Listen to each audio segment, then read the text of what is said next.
यथोड़नाभिसृजते गृह्णते च यथा पृथिव्यामोषधयः सम्भवन्ति यथा सतः पुरुषात् केशलोमानि तथा क्षरात् सम्भवतीह विश्वम्। जिस प्रकार मकड़ी अपने शरीर से ही जाल बुनती है और फिर उसे निगल जाती है, जैसे पृथ्वी से औषधियां प्रकट होती हैं, जैसे जीवित मनुष्य से केश और रोम उत्पन्न होते हैं, वैसे ही अक्षर ब्रह्म से यह सारा विश्व प्रकट होता है। मैं क्षेत्रपाल बंधु वर्मन की ओर से आचार्यों, विचारकों और वैज्ञानिकों का उज्जैनी में स्वागत करती हूँ। यह विजय का महत्व नहीं है। यह कोई नहीं जीतता है, यह कोई नहीं हारता है। यहाँ जीतता ज्ञान है, यहाँ हारता अज्ञान है। मैं इस सत्र के प्रारंभ होने की घोषणा करती हूँ। पहला प्रश्न स्वयं क्षेत्रपाल रखेंगे और इसके बाद संवाद सभी के लिए खुला है। सृष्टि की रचना का कारण क्या है? सृष्टि की रचना का कारण अणु ही हो सकता है। पर अणु काल और आकाश के प्रभाव में रहते हैं, इसलिए सृष्टि की रचना का कारण काल और आकाश ही होना चाहिए। यह ठीक है। अणु काल और आकाश के बिना नहीं रह सकता है। पर यह कैसे हो सकता है? अणु, काल और आकाश, यह सभी तो सृष्टि का हिस्सा है। हमारे सामने प्रश्न यह है कि संपूर्ण सृष्टि का कारण क्या है? सृष्टि का कारण जो भी हो, पर वह काल और आकाश से सीमित नहीं हो सकता। सृष्टि का कारण अणु नहीं है, आकाश नहीं है। सृष्टि का कारण सत ही हो सकता है। सदैव सौम्य इदमग्र आसीत एकमेव अद्वितीयम्। यानी सृष्टि के पहले सत ही था और वह अकेला और अद्वितीय था। उस सत से ही सृष्टि की रचना हुई। यह उपनिषदों की घोषणा है। पर सृष्टि शून्य से क्यों नहीं आ सकती? यह कैसे हो सकता है? क्या हम नहीं देख सकते कि यहाँ जो कुछ है उसका कारण अवश्य है? अभाव से भाव कैसे हो सकता है? शून्य से सृष्टि कैसे हो सकती है? आकाश पुष्प से माला बन सकती है क्या? उपनिषदों के ऋषियों ने असदैव सौम्य इदमग्र आसीत के घोष को अस्वीकार किया है। शून्यवाद में कोई तर्क नहीं है। सृष्टि की रचना किसी अस्तित्व से ही हुई होगी। यह सब तो ठीक है, पर क्या हमने उन प्रश्नों पर विचार किया है जो हमारे सामने हैं? कुछ भारतीय, पारसिक और यूनानी विद्वानों का दृढ़ मत है कि सूर्य धरती की परिक्रमा करता है, पर कुछ विद्वानों का मत है कि धरती सूर्य की परिक्रमा करती है। इस विषय पर मैं सभा का मत जानना चाहूंगा।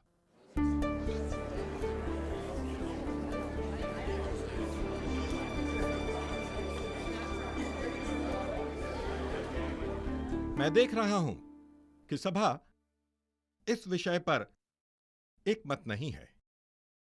क्या कोई इस विषय पर निर्णायक मत दे सकता है?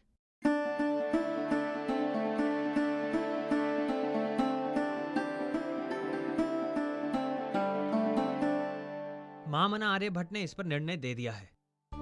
लघु गुरु की परिक्रमा करता है, न कि गुरु लघु की। आर्यभट्ट का लघु से तात्पर्य कम घनत्व वाले ग्रह से है और गुरु का तात्पर्य अधिक घनत्व वाले ग्रह से। जैसे चंद्रमा धरती की परिक्रमा करता है, ठीक उसी तरह कम घनत्व वाली धरती अधिक घनत्व वाले सूर्य की परिक्रमा करती है।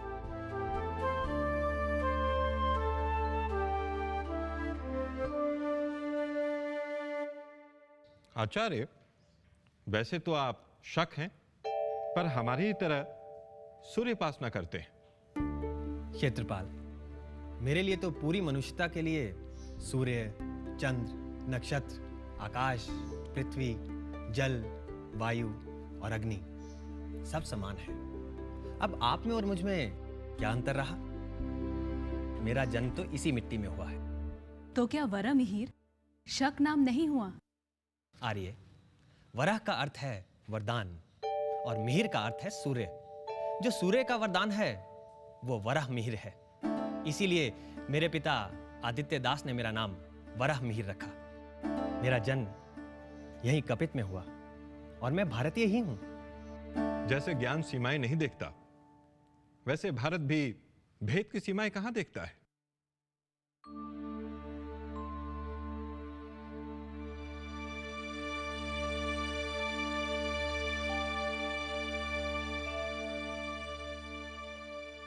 बटुक, तुम्हारा ध्यान कहाँ है? आचार्य, सामने दिखाई दे रहे यंत्र जैसा यंत्र मैंने उज्जैनी के महाकालेश्वर मंदिर में भी देखा था। क्या ये वही यंत्र है? हाँ, ये वही यंत्र है। पर महाकाल के ज्योतिर्लिंग के ऊपर समय मापक यंत्र का क्या उपयोग है?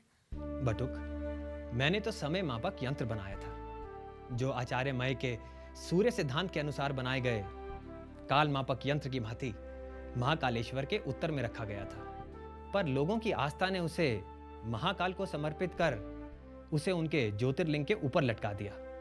क्योंकि काल मापक यंत्र से निरंतर पानी गिरता रहता है, इसीलिए उसे भी शिव की पूजा में सम्मिलित कर दिया गया।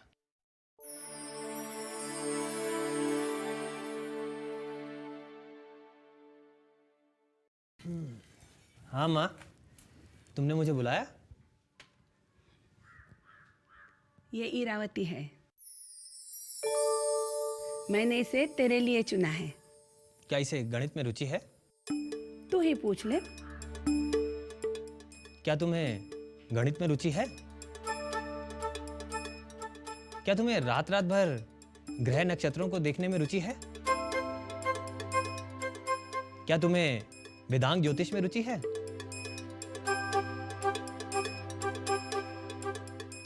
तो फिर तुम्हारी रुचि किसमें है? खाना पकाने में। माँ, ये लड़की मेरे लिए ठीक है। आचार्य वरह मिहिर, मैं वेदांत का दर्शन नहीं बल्कि तर्क द्वारा ये प्रमाण चाहता हूं कि सत्य सृष्टि की रचना का कारण है। तुम्हारा ये वस्त्र किससे बना है? रेशम से। ये तुम कैसे कह सकते हो? क्योंकि रेशम के धागों से ही ये वस्त्र बना है।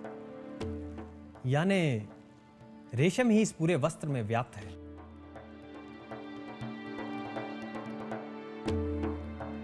ये किससे बना है? ये भी रेशम से ही बना है।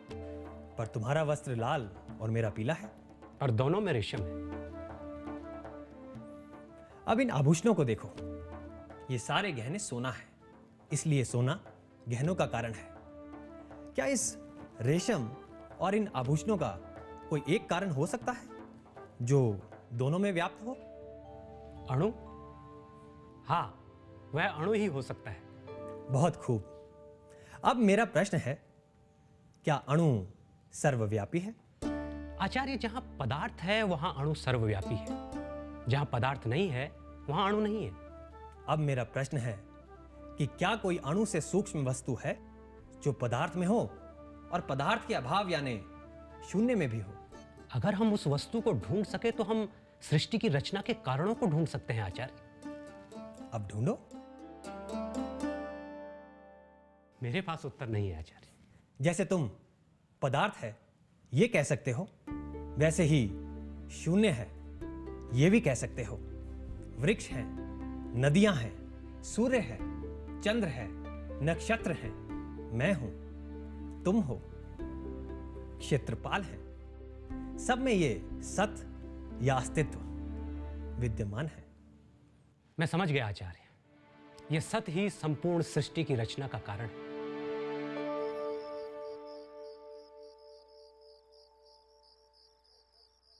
एक बात पूछूं?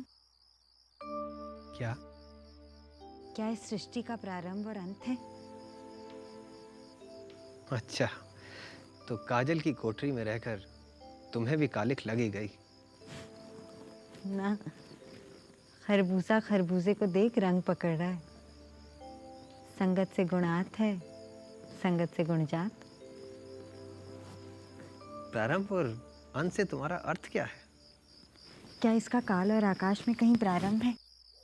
क्या काल और आकाश में इसका कहीं अंत है? ईरा, ना किसी ने इसका प्रारंभ देखा है और ना ही किसी ने इसका अंत। सृष्टि की रचना क्रमिक होती है। सृष्टि के बाद प्रलय और प्रलय के बाद सृष्टि। सृष्टि क्या है, प्रलय क्या है?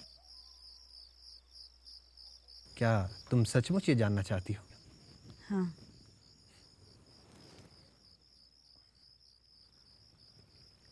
तो सुनो, अव्यक्त से सूक्ष्म, सूक्ष्म से स्थूल, यह सृष्टि का विकास है। स्थूल से सूक्ष्म और सूक्ष्म से अव्यक्त, यह प्रलय का क्रम है। मैं समझी नहीं। अच्छा बताओ, हम कैसे जागते हैं? जब हम नींद में होते हैं तो हमारे सारे विचार अव्यक्त अवस्था में होते हैं। जैसे ये मैं हूं, मैं पत्नी हूं, मैं पति हूं, मैं मां हूं, मेरा ये काम बाकी है, ये काम मैं कल करूंगा। ऐसे सारे विचार अव्यक्त रूप में होते हैं। पर जैसे ही हम जागते हैं, सबसे पहले विचार आते हैं, यानी अव्यक्त सूक्ष्म रूप लेते हैं। पर जैसे ही हम वास्तव में जागते हैं, हमारे सूक्ष्म विचार कार्य रूप में स्थूल बनते जाते हैं। जैसा हमारे साथ होता है, वैसा ही सृष्टि के रचनाकार के साथ भी होता है। अब कल्पना करके देखो, जब ब्रह्मांड अव्यक्त से सूक्ष्म, सूक्ष्म से स्थूल की ओर बढ़ता है, तो यह सृष्टि कहलाती है। अब तुम ही बताओ, प्रलय क्या है? जैसे जब हम सोते हैं तो हमारे सारे स्थूल कार्यकलाप बंद हो जाते हैं और वे विचारों के स्तर पर सिमट जाते हैं, और कुछ ही देर में विचार भी विलीन होकर अव्यक्त हो जाते हैं। वैसे ही ब्रह्मांड स्थूल से सूक्ष्म और सूक्ष्म से अव्यक्त की ओर बढ़ता है, तो केवल सत ही रहता है। और जैसे हम सिर्फ एक ही दिन नहीं सोते, हर दिन सोते हैं और हर दिन जागते हैं, वैसे ही ब्रह्मांड में भी सृष्टि और प्रलय निरंतर चलता रहता है। धीरे धीरे बात समझ में आ रही है। चल, आज मुझे भी और एक विद्यार्थी मिल गया। तस्माद् व एतस्मात् आत्मनः आकाशः सम्भूतः। उस सत से पहले आकाश बना। आकाशात् वायुः। आकाश से वायु, वायुर अग्नि। वायु से अग्नि। अग्नेः आपः। अग्नि से जल। अद्भ्यः पृथ्वी। जल से पृथ्वी बनी। इन पांचों सूक्ष्म भूतों से मिलकर ही विविधता भरी ये सारी सृष्टि बनी। यही सृष्टि की रचना का क्रम है। और जब भिन्न भिन्न नाम और रूपों से बना ये प्रपंच अपने सूक्ष्म मूलभूतों में परिवर्तित होता है और वे सूक्ष्म मूलभूत सत में विलीन होते हैं, तब प्रलय होता है। अपने समय में वराहमिहिर की कीर्ति एक गणितज्ञ, ज्योतिषाचार्य और खगोल शास्त्री के रूप में चारों ओर फैल रही थी। उन्होंने प्राचीन ज्योतिष के सिद्धांत ग्रंथों को एकत्र किया और कालांतर में पंच सिद्धांतिका नामक ग्रंथ की रचना की। पिता आदित्यदास की मृत्यु के पश्चात एक दिन भारत सम्राट बुद्धगुप्त ने एक विशेष प्रयोजन से आचार्य वराहमिहिर को अपने पास बुला भेजा और दोनों की मुलाकात मथुरा में हुई। आपके पिता की मृत्यु का समाचार पाकर मुझे दुख हुआ। मैं स्वयं उज्जैनी आना चाहता था, परंतु सिंधु पार से हूणों के उपद्रव का समाचार था, इसलिए। सम्राट, आपका समय अधिक मूल्यवान है। कहिए, मुझे कैसे याद किया? आप तो जानते ही हैं कि गुप्त सम्राटों की प्रशस्तियां प्रयाग, कौशाम्बी, मथुरा, विदिशा आदि अनेक जगहों पर पत्थरों पर खुदी हुई हैं। मैं चाहता हूं कि मेरे परदादा सम्राट चंद्रगुप्त विक्रमादित्य की प्रशस्तियों को मैं सोने के स्तंभ पर लिखवाऊं, जो विश्व में अद्वितीय हो। माफी चाहता हूं सम्राट, सोने का स्तंभ तो चोरों के लिए आकर्षण का केंद्र होगा, शायद हमलावरों के लिए भी, और ऐसे स्तंभ की आयु 5 वर्ष से अधिक भी नहीं होगी। तो फिर आप ही बताइए कि किस धातु का स्तंभ बनाया जाए? लोहे का। परंतु लोहे का स्तंभ तो 20 वर्ष में ही जंग लगने से ध्वस्त हो जाएगा। नहीं सम्राट, ऐसे लोहे का निर्माण किया जा सकता है जिसका लंबे समय तक क्षरण ना हो। यह पिटवां लौह स्तंभ होगा जिस पर वज्रलेप का रसायन चढ़ाया जाएगा। रसायन के क्षेत्र में यह भारत की विशिष्ट उपलब्धि है। सम्राट, यदि आपकी अनुमति हो तो मैं उस स्तंभ के पास एक वेधशाला का निर्माण भी करना चाहूंगा,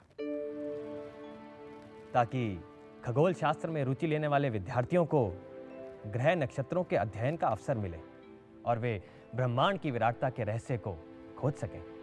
यह तो बहुत ही अच्छा सुझाव है। जल्द ही आप इसकी पूरी योजना मेरे सामने प्रस्तुत कीजिए।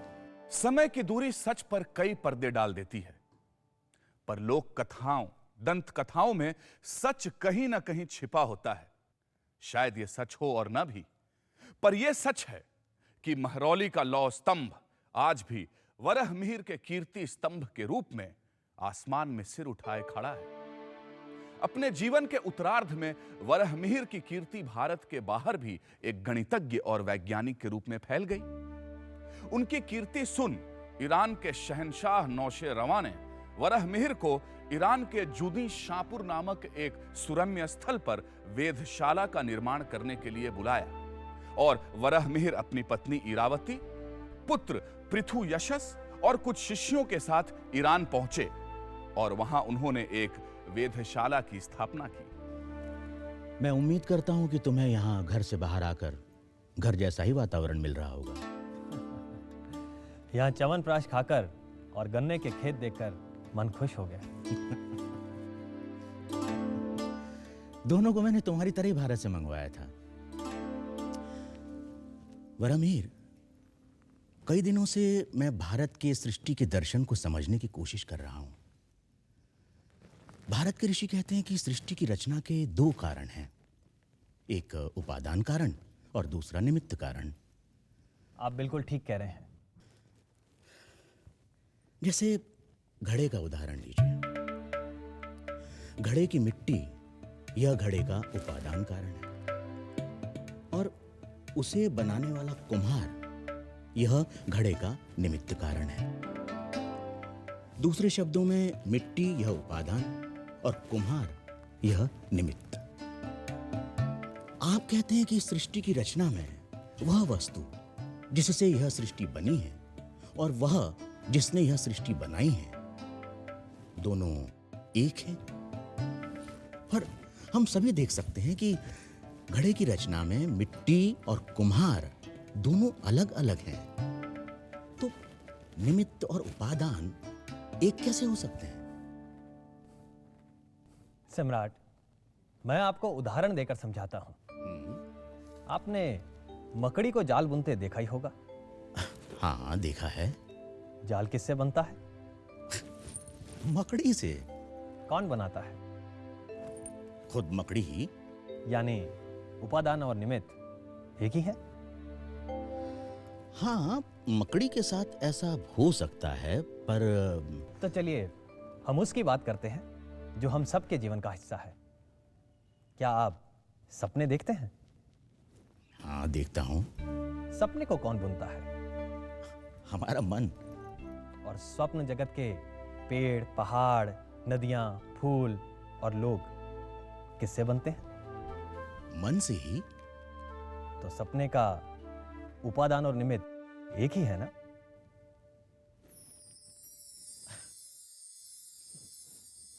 सृष्टि की रचना का यह विचार पूरे विश्व में अनोखा है। इसे हम अभिन्न निमित्तोपादान कारण कहते हैं। आप हमारे यहाँ अपना एक गुरुकुल बनाएं। मुझे पूरी उम्मीद है कि वह मदरसा पूरी दुनिया में अनूठा होगा। सृष्टि के प्रारंभ में भगवान विष्णु योग निद्रा में थे। अचानक उनके मन में रचना का संकल्प आया। उस संकल्प के कारण उनकी नाभि से एक कमल उगा। उस कमल में 4 मुखों वाले ब्रह्मा जी थे। भगवान विष्णु ने ब्रह्मा जी को सृष्टि की रचना का रहस्य बताया। आप भी पौराणिक कहानियां सुनाने लगे? ईरा, इन कहानियों में ही उपनिषदों का सच छुपा है। सृष्टि की रचना की हजारों कहानियां हो सकती हैं, पर सच तो यह है कि यह संसार कैसे बना है उसे किसी ने नहीं देखा है। जरूरी नहीं है कि ये कहानियां कितनी सच, कितनी झूठ है। जरूरी ये है कि क्या सृष्टि रचना की ये कहानियां हमें सृष्टि के उस रचनाकार से जोड़ सकती हैं। यथा सुदीप्तात् पावकात् विस्फुलिङ्गाः सहस्रशः प्रभवन्ते स्वरूपाः तथाक्षरात् विविधाः सौम्यभावाः प्रजायन्ते तत्र चैवापि यन्ति। जिस तरह प्रज्वलित अग्नि से उसी के समान रूप वाली हजारों चिंगारियां प्रकट होती हैं, उसी तरह अविनाशी ब्रह्म से नाना प्रकार के प्रपंच उत्पन्न होते हैं और उसी में विलीन हो जाते हैं। यस्य प्रसादात् भवमङ्गलार्था प्रसूत गङ्गोपनिषत् विशुद्धा समर्पयामो गुरुचिन्मयाय भूयात् प्रसन्नः स शिवस्वरूपः भूयात् प्रसन्नः स शिवस्वरूपः भूयात् प्रसन्नः स शिवस्वरूपः।